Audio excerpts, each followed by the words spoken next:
Hello student, very good evening. I hope you are fine. आपके अपने YouTube channel expert classes by Manju में स्वागत एवं अभिनंदन है। स्टूडेंट, मैं आप लोगों के लिए को करिकुलर का कोर्स लेकर आई हूं जो कि ऑल ग्रेजुएशन यानी बीए, बीएससी, बीकॉम, बीबीए के फर्स्ट सेमेस्टर में फूड न्यूट्रिशन एंड हाइजीन, जिसे हम हिंदी में आहार पोषण एवं स्वच्छता कहते हैं, उससे आप लोग को एग्जाम में ऑब्जेक्टिव टाइप के क्वेश्चन स्टूडेंट पूछे जाएंगे। अभी आप लोगों का प्रेजेंट टाइम में यूनिट 2 चल रहा है स्टूडेंट, जिसमें आप लोगों का हम ट्रेस खनिज लवण पढ़ा रहे हैं, जो कि क्या है, इसमें आप लोगों का लोहा जो कि हो गया है। आज आप लोगों को आयोडीन पढ़ाना है स्टूडेंट। तो उससे पहले हम प्रीवियस ईयर के कुछ क्वेश्चन जो है इसको हम सॉल्व कर लेते हैं। तो उसके बाद क्या होगा, नेक्स्ट हम टॉपिक जो है आयोडीन स्टार्ट करेंगे। तो देखिए स्टूडेंट, आइए देखिए, इसमें कल आप लोगों का 6 क्वेश्चन हो गया था। लोहा के साथ साथ क्या था, उसमें हमने 6 क्वेश्चन जो है प्रीवियस ईयर के भी ऐड कर दिए थे। तो आज हमारा क्या है, क्वेश्चन नंबर 7 से स्टार्ट है। तो देखिए 7 क्वेश्चन है आपका कि परिवार के सदस्यों के लिए आवश्यक है। ठीक है, यानी क्वेश्चन आपका पूछ रहा है कि परिवार के सदस्यों के लिए क्या आवश्यक है। तो पहला ऑप्शन है उचित देखभाल, दूसरा ऑप्शन उचित पोषण, तीसरा ऑप्शन है पौष्टिक आहार, और चौथा ऑप्शन था उसमें कि उपरोक्त में से कोई नहीं स्टूडेंट। तो ठीक है, तो याद रखिएगा कि परिवार के सदस्यों के लिए आवश्यक क्या है। तो याद रखिएगा कि उचित पोषण जो है आवश्यक है। ठीक है, उचित देखभाल ने, उचित पोषण से ही क्या हो जाएगा आपका, उचित देखभाल, पौष्टिक तत्व, तो ये सब चीज़ रहेगा तभी तो यहाँ पे क्या हो जाएगा आपका ऑप्शन बी हो जाएगा। ठीक है, अगला क्वेश्चन क्या है स्टूडेंट आपका कि ये पदार्थ प्रथम समूह में आते हैं। ठीक है, तो आपका ऑप्शन ए है गेहूं का आटा, ऑप्शन बी है रोटी, ऑप्शन सी है मक्का, और ऑप्शन डी है ये सभी। स्टूडेंट याद रखिएगा कि हमने आप लोगों को क्लास में जब क्लासिफिकेशन ऑफ फूड ग्रुप्स पढ़ा रहे थे स्टूडेंट, तो उसमें आप लोगों को मतलब जो है फूड ग्रुप्स जो होते हैं वो कितने समूह में बांटे जाते हैं, तो 5 समूह में बांटे जाते हैं। तो प्रथम समूह में क्या था स्टूडेंट, तो जितने भी अनाज थे, अनाज से संबंधित जितने भी चीज़ें थी वो क्या थी आपके फर्स्ट समूह में रखा गया था। तो यहाँ पे क्या हो जाएगा, गेहूं का आटा भी हो जाएगा, गेहूं के आटे से क्या होता है रोटी भी बनती है, ये भी हो जाएगा, मक्का भी हो जाएगा, इसलिए क्या हो जाएगा यहाँ पर ऑप्शन डी आपका सही हो जाएगा। नेक्स्ट क्वेश्चन स्टूडेंट आपका है कि क्वाशियोरकर रोग किसकी कमी से होता है। तो जब हमने आप लोगों को प्रोटीन चैप्टर स्टडी कराया था स्टूडेंट, तो उसमें आप लोगों को प्रोटीन की कमी से जो है आप लोगों को 3 रोग बताए थे, क्वाशियोरकर बताए थे, मैरास्मस बताए थे स्टूडेंट। ठीक है, तो जो क्वाशियोरकर होता था तो वो किसकी कमी से होता था, तो प्रोटीन की कमी से होता था।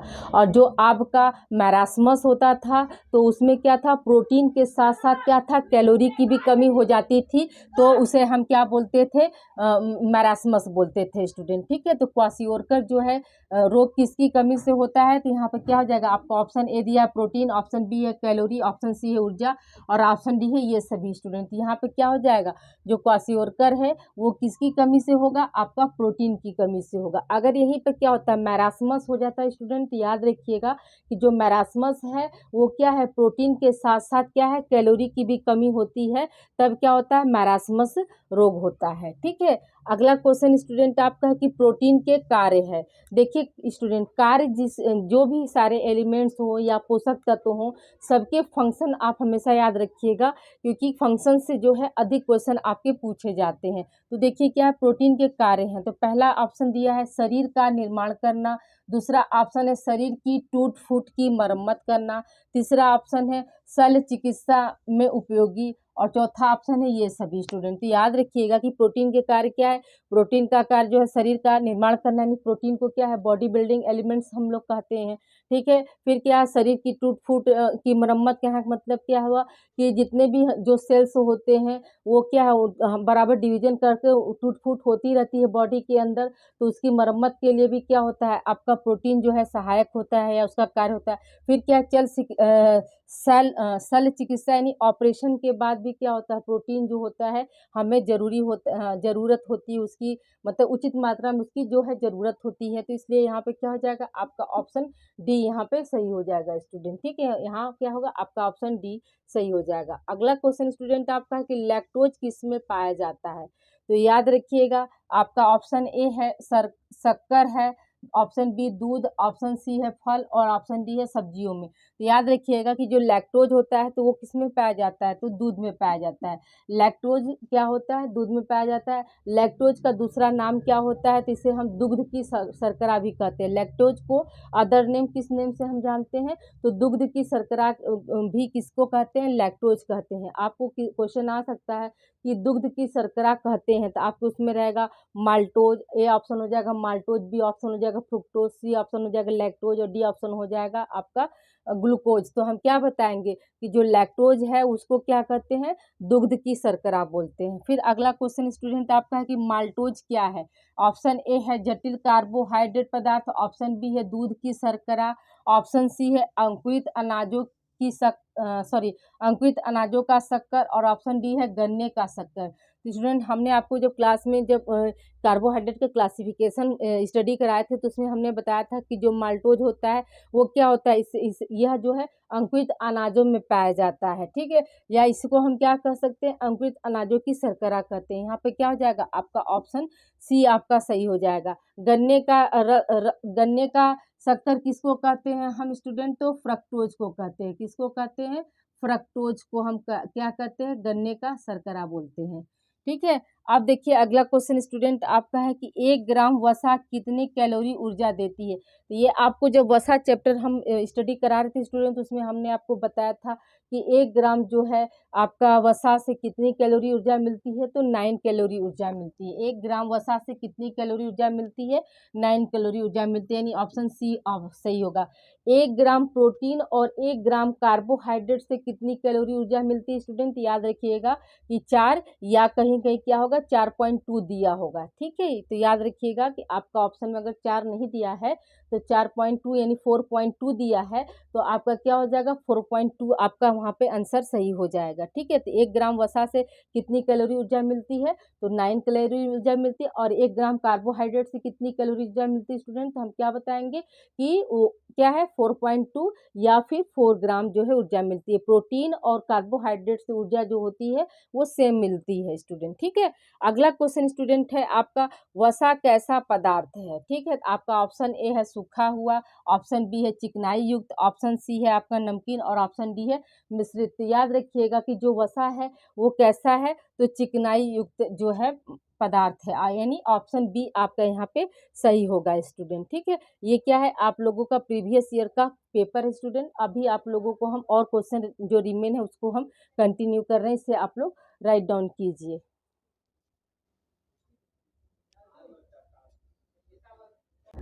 आइए स्टूडेंट हम लोग आगे कंटिन्यू करते हैं। तो देखिए अब आगे हम बात कर रहे हैं आयोडीन की, ठीक है। लोहा आप लोगों का इसकी पूर्व क्लासेस में हो गया था, अब हम डिस्कस करेंगे आयोडीन की। तो देखिए सर्वप्रथम हम बात करते हैं आयोडीन की खोज किसने की थी, तो याद रखिएगा कि बेर्नार्ड कैटोरिस ने की थी। किसने की थी, बेर्नार्ड कैटोरिस ने की थी। आयोडीन जो है वो क्या है स्टूडेंट, याद रखिएगा कि आयोडीन जो है उसका मतलब साधारण स्रोत क्या होता है, तो या हम क्या है अपने दैनिक जीवन में नमक के जरिए क्या करते हैं, आयोडीन की पूर्ति करते हैं स्टूडेंट। तो जो ये आयोडीन जो है ये किसका अवयव होता है, तो जो थायराइड ग्रंथि से जो थायरॉक्सिन नामक हार्मोन्स का जो सिक्रेशन होता है उसी का क्या है, ये मुख्य अवयव होता है स्टूडेंट। तो देखिए यहाँ पर आपको क्वेश्चन बन सकता है स्टूडेंट कि आयोडीन का मुख्य अवयव है या आयोडीन किसका मुख्य अवयव है, तो याद रखिएगा कि थायरॉक्सिन हार्मोन का जो है ये मुख्य अवयव होता है।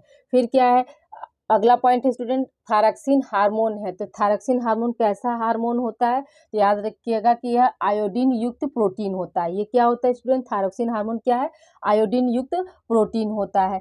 और आयोडीन की कमी से कौन सी बीमारी होती है स्टूडेंट, तो आयोडीन की कमी से क्या होता है, गलकंठ या घेंघा रोग होता है। तो ये कैसी बीमारी है स्टूडेंट, याद रखिएगा जैसे गलकंठ या घेंघा रोग है तो ये कैसा बीमारी है, तो याद रखिएगा कि विश्वव्यापी बीमारी है, ठीक है। कैसा बीमारी है, विश्वव्यापी बीमारी है। इसका मतलब ये हुआ स्टूडेंट कि यह मतलब विश्व भर में पाया जाने वाला जो है आपका ये डिजीज होता है, ठीक है। अगला देखिए पॉइंट है स्टूडेंट कि एक स्वस्थ प्रौढ़ व्यक्ति के शरीर में आयोडीन की मात्रा कितनी होती है, तो 25 मिलीग्राम होती है। कितनी होती है स्टूडेंट, 25 मिलीग्राम होती है। अब आइए हम बात करते हैं स्टूडेंट आयोडीन के कार्य की, यानी फंक्शन ऑफ, क्या हो जाएगा स्टूडेंट, फंक्शंस ऑफ आयोडीन, ठीक है, फंक्शन ऑफ आयोडीन की बात हम कर रहे हैं। तो देखिए स्टूडेंट, यहाँ पहला फंक्शन क्या है इसका, तो थायरोग्लोब्युलिन व थायरॉक्सिन के निर्माण में सहायक होता है। ठीक है, आयोडीन क्या होता है, अभी हमने आपको बताया स्टूडेंट की थायरोग्लोबिन और थायरॉक्सिन जो हार्मोन्स होते हैं उसका क्या है, मुख्य अवयव जो है आपका आयोडीन होता है। या यूं कह सकते हैं कि थायरॉक्सिन हार्मोन को जो है नियमन और नियंत्रण, या यूं कह सकते हैं कि निगमन जो है वो कौन करता है, तो आपका आयोडीन करता है। दूसरा कार्य क्या है, आधारी चयापचय दर, ये क्या करता है, आयोडीन जो होता है बेसिक मेटाबॉलिक रेट को क्या करता है, बढ़ाने में, और या यूं कह सकते हैं उसको मेंटेन रखने में क्या होता है, सहायक होता है। तीसरा क्या है स्टूडेंट, धात्री माता के दुग्ध निर्माण में सहायक होता है। तो जो आयोडीन है तो वो क्या करता है, जो लैक्टेशन करने वाली जो माताएं होती हैं तो उनमें दूध जो बनता है तो वो क्या है, उसके लिए जो है आयोडीन की आवश्यकता होती है। अगला कार्य स्टूडेंट आपका कि मांसपेशियों के संकुचन को नियमित करने में, यानी जो मसल्स हैं वो फैल रहे हैं, सिकुड़ रहे हैं, उनका नियमन और नियंत्रण करने में भी क्या होता है, आपका आयोडीन जो है सहायक होता है। अगला कार्य स्टूडेंट शिशु के मानसिक विकास में, तो आयोडीन जो है वो क्या है, शिशु के मानसिक विकास में भी सहायक होता है। हम सभी जानते हैं कि अगर आयोडीन की कमी हो जाती है तो वो बच्चा क्या हो जाता है, मंद बुद्धि का बालक बन जाता है स्टूडेंट। ठीक है, फिर क्या है, अगला है आपका शरीर ताप नियंत्रण में आयोडीन का अगला फंक्शन क्या है, ये शरीर के टेम्परेचर को भी मेंटेन करता है। अगला फंक्शन स्टूडेंट आपका है कि कोलेस्ट्रॉल की मात्रा को कम करने में, ठीक है, आयोडीन जो होता है वो क्या करता है, कोलेस्ट्रॉल की मात्रा को कम करता है स्टूडेंट। फिर अगला कार्य क्या है, जानवरों की प्रजनन शक्ति बढ़ाने में, यानी जानवर में जो प्रजनन शक्ति होती है, रिप्रोडक्शन करने की जो क्षमता होती है उसको कौन बढ़ाता है, आयोडीन बढ़ाता है। अगला फंक्शन स्टूडेंट आपका है कि शारीरिक वृद्धि में सहायक, तो आयोडीन जो है वो आपका क्या है, शारीरिक वृद्धि में भी सहायक होता है स्टूडेंट। इसके कार्य जो है स्टूडेंट मोस्ट इंपॉर्टेंट है, आपका हमेशा क्या है एग्जाम में पूछा जाता है कि आयोडीन का जो है कार्य बताइए। तो याद रखिएगा कि ये क्या है, ये शारीरिक और मानसिक विकास में भी सहायक होता है। धात्री माता यानी लैक्टेशन कराने के लिए जो दुग्ध का निर्माण होता है, जो दूध बनता है उसके लिए भी क्या है, आयोडीन जो है सहायक होता है। बॉडी के टेम्परेचर को मेंटेन करने के लिए भी क्या है, आपकी आयोडीन की जो है अहम भूमिका होती है। ठीक है, और मसल्स में जो है संकुचन होता है उसके लिए भी कौन क्या है, आयोडीन जो होता है वो उसको क्या करता है, मतलब मेंटेन करने का कार्य करता है। तो ये सब क्या है, आपके फंक्शंस है स्टूडेंट। अब आइए हम बात करते हैं आयोडीन के कमी के प्रभाव। ठीक है, तो अभी हमने आपको बताया स्टूडेंट आयोडीन की कमी से क्या होता है, घेंघा रोग होता है, क्रेटिनिज्म होता है और मिक्सिडीमा होता है। जो घेंघा रोग होता है स्टूडेंट तो वो ज़्यादातर क्या होता है, वो गर्भवती स्त्रियों में पाया जाता है। ठीक है, यानी गर्भावस्था के दौरान अगर गर्भवती स्त्री जो है उसके आहार में आयोडीन की कमी हो जाती है तो उसे कौन सी प्रॉब्लम हो जाती है, घेंघा रोग हो जाता है। क्रेटिनिज्म जो है वो किस में होता है स्टूडेंट, बच्चों में होता है। यानी जो प्रेगनेंसी के दौरान अगर मान के चलिए लैक्टेशन का प्रेगनेंसी हो गई स्टूडेंट, यानी बच्चे का जन्म हो गया और जन्म के बाद जो है क्या है, उस बच्चे में जो है मतलब आयोडीन की कमी पाई जाती है, या यूं कह सकते हैं कि गर्भावस्था के दौरान से लेकर बच्चे के जन्म तक की अवस्था में अगर आयोडीन की कमी हो जाती है तब उस बच्चे को कौन सा बीमारी हो जाता है, क्रेटिनिज्म हो जाता है। फिर क्या है, मिक्सिडीमा। मिक्सिडीमा जो है किसमें होता है स्टूडेंट, याद रखिएगा कि मिक्सिडीमा भी क्या है, आयोडीन की कमी से होने वाला रोग है और ये किसमें होता है, आपका वयस्कों में होता है। तो यहाँ पर क्वेश्चन आपका बन सकता है कि जो क्रेटिनिज्म है वह किसकी कमी से होता है, तो हम क्या बताएंगे कि जो क्रेटिनिज्म है वो क्या है, आपका आयोडीन की कमी से होता है। दूसरा क्वेश्चन यहाँ पे ये बन सकता है स्टूडेंट की क्रेटिनिज्म जो है वो किस में होता है, आपका ऑप्शन में रहेगा गर्भवती माता, दूसरा ऑप्शन हो जाएगा धात्री माता, तीसरा हो जाएगा शिशुओं में और चौथा ऑप्शन हो जाएगा वयस्कों में। तो हम क्या बताएंगे कि जो क्रेटिनिज्म है वो क्या है, शिशुओं में होने वाला रोग है। फिर आपका अगला क्वेश्चन यहाँ पे ये बन सकता है कि जो मिक्सिडीमा है वो कैसा रोग है, तो आयोडीन की कमी से होने वाला रोग है और यह किस में होता है स्टूडेंट, तो हम क्या बताएंगे कि यह वयस्कों में होता है। ठीक है, तो तो आइए हम बात करते हैं स्टूडेंट। देखिए आयोडीन की कमी के प्रभाव में क्या हो जाएगा, घेंघा रोग। घेंघा रोग क्या हो जाता है, गर्भवती स्त्रियों में होता है।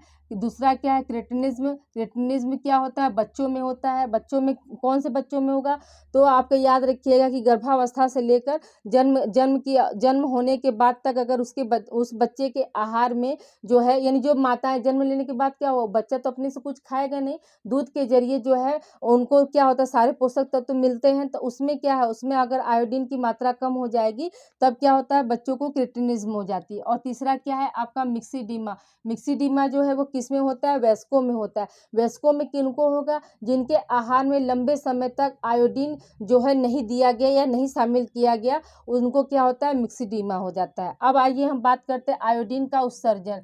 याद रखिएगा कि आयोडीन का जो उत्सर्जन होता है वो गुर्दे द्वारा होता है। किसके द्वारा होता है, गुर्दे द्वारा होता है। अब देखिए स्टूडेंट, आगे हम बात करते हैं आयोडीन के अत्यधिकता, मतलब अधिक प्रभाव क्या होता है। ठीक, आयोडीन की अधिक प्रभाव से क्या होता है, ये कौन सी बीमारी होती है, तो एंडेमिक गाइटर हो जाता है। कौन सी बीमारी हो जाती है, एंडेमिक गाइटर हो जाता है। और स्रोत क्या होता है स्टूडेंट, याद रखिएगा कि इसका जो है आपका आयोडीन का सिंपल स्रोत या दैनिक जीवनचर्या में क्या है, उसका आपका नमक से क्या होता है, आयोडीन की पूर्ति हो जाती है। जितनी भी समुद्री मछलियां होती हैं उनमें भी क्या होता है, आयोडीन पाया जाता है। और क्या है, समुद्र के किनारे जो भी दुधारू जानवर होते हैं उनके दूध में भी क्या होता है, आयोडीन पाया जाता है स्टूडेंट। ठीक है, तो ये क्या हो गया, आप लोगों का आज आयोडीन भी कंप्लीट हो गया। और आपका क्या है, इसके पहले क्या था, प्रीवियस ईयर का जो क्वेश्चन था वो भी कंप्लीट हो गया। अब अगला लेक्चर हमारा जिंक पर रहेगा स्टूडेंट, जिसको हम कल कंटिन्यू करेंगे कुछ इंपॉर्टेंट क्वेश्चन के साथ। आई होप आज की क्लास आप लोगों को पसंद आई होगी। अगर कहीं आपको कोई डाउट्स है तो स्टूडेंट आप कमेंट्स के जरिए क्वेश्चन पूछ सकते हैं, और उस डाउट्स को हम अगले वीडियो में आप लोगों को क्लियर कर देंगे, या तो मैसेज के जरिए ही आप लोगों को कॉन्सेप्ट जो है आपका क्लियर कर देंगे। Okay student, thank you for watching. Please like, subscribe, share my channel expert classes by Manju ma'am. Student आप लोग सब्सक्राइब करके बेल आइकन को दबाना ना भूले। बेल आइकन को दबाने से आपको क्या होगा, मेरी आगामी वीडियो का नोटिफिकेशन जो है आपको सबसे पहले मिल जाएगी। ओके स्टूडेंट, अपना ध्यान रखिएगा। गुड नाइट, मिलते हैं हम अगली क्लास में। Thank you for watching.